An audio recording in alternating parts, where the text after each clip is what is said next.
Hello dear student, কেমন আছো? I hope প্রত্যেকে শুধু ভালো না, ভীষণ ভালো আছো। স্ক্রিনের উপর একটা প্রশ্ন দেখা যাচ্ছে না? প্রশ্নটা কি বলেছে দেখি। বলেছে যে tan 21 ডিগ্রি, tan 21 ডিগ্রি সমান কত? a/b। ঠিক আছে। আর কি বলেছে, এটা যদি হয় তাহলে sec² 69 degree by 1 + cot² 69 degree সমান কত সেটা আমাকে বলতে হবে। দেখো, আমাকে দিয়ে রেখেছে tan 21 ডিগ্রি, হ্যাঁ, সেখান থেকে আমাকে sec² 61 ডিগ্রি আর 1 + cot² 69 ডিগ্রি এর ক্যালকুলেশন করে বের করতে হবে। দেখো, tan 21 ডিগ্রি এর মানে এর পূরক কত? ট্যানের পূরক হয়ে যাবে কট, হ্যাঁ, আর 21 এটা পূরক করলে কত পাবো? 69 ডিগ্রি পাবো। ইকুয়াল টু এদিকটা যেমন থাকলো a/b। বলো, এখান পর্যন্ত কি কারো বুঝতে অসুবিধা রয়েছে? আই হোপ অনেকের বুঝতে অসুবিধা রয়েছে। কিভাবে আমি করে ফেললাম দেখো, সিম্পলি আমি একটু রাফে দেখিয়ে দিই। tan 21 মানে আমি 90 ডিগ্রি মাইনাস 69 ডিগ্রি করবো, তাই তো নাকি? tan 21 মানে কি? tan 21 মানে কি 90 ডিগ্রি মাইনাস 69 ডিগ্রি করলাম। এবার দেখো, একটা 90 দিয়ে গুণ হচ্ছে এখানে, সেই জন্য ট্যানটা কি হয়ে যাবে? কট হয়ে যাবে, হ্যাঁ, কট 69 হয়ে যাবে। এবার কটের আগে প্লাস হবে না মাইনাস হবে? এটা কোন কোয়াড্রেন্টে পড়ছে?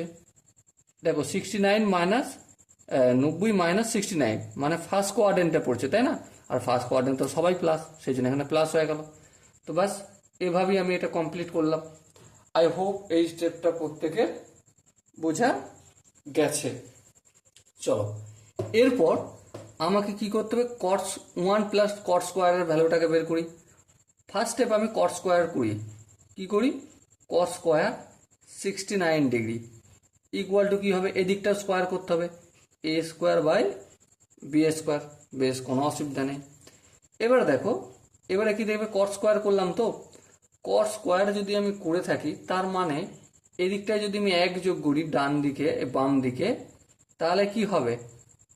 এদিকেও আমাকে 1 যোগ করতে হবে, তাহলে 1 যোগ করলাম, a² / b²। বেশ, তাহলে 1 যদি যোগ করি তাহলে কি এসে দাঁড়াবে? ভগ্নাংশের যোগ বিয়োগ করবো, b² লসাগু, এটা b² + a²। তার মানে a² + b² / b²। কার ভ্যালু বেরোলো? 1 + cot² 69 এর মানটা বের হলো। ওকে, কোনো অসুবিধা নেই। কিন্তু আমার একটা প্রশ্ন আছে। প্রশ্নটা কি? যে sec² 69 এর ভ্যালুটাও তো বের করতে হবে। হ্যাঁ, ঠিক। তাহলে sec² এখান থেকে আমি যাব কি করে?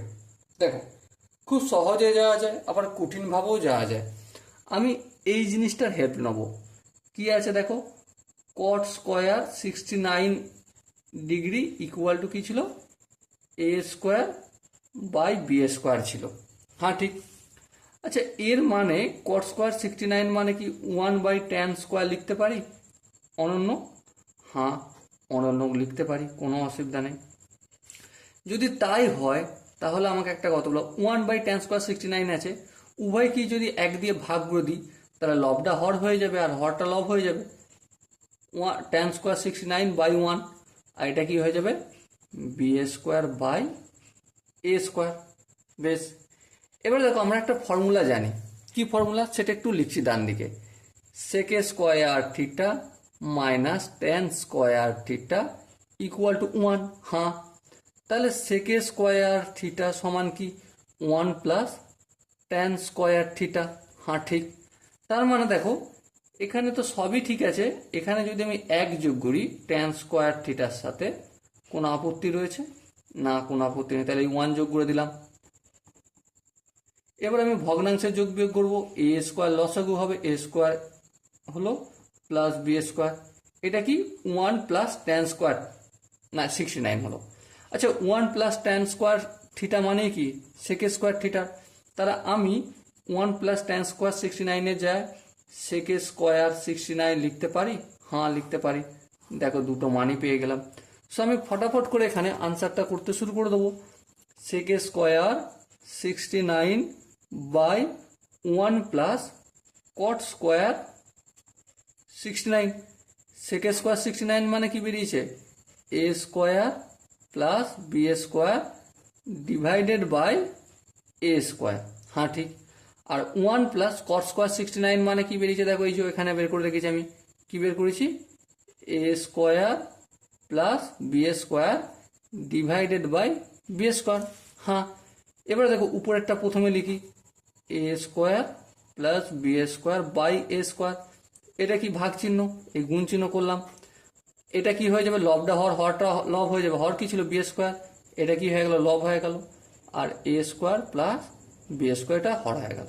এবার দেখো এটা কাটবে, তাহলে কি বেঁচে রইল, b square by a square. So এটাই আমার আনসার হবে।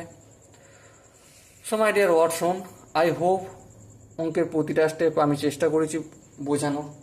যদি কোনো জায়গায় বুঝতে অসুবিধা থাকে, ডাউট থাকে বা কনফিউশন থাকে, তার জন্য কি করতে হবে, কমেন্ট সেশন খোলা রইল। ওকে, সো ডিয়ার স্টুডেন্ট, দেখা হচ্ছে পরবর্তী সেশনে। ততক্ষণ পর্যন্ত ভালো থাকো, সুস্থ থাকো এবং জয় হিন্দ।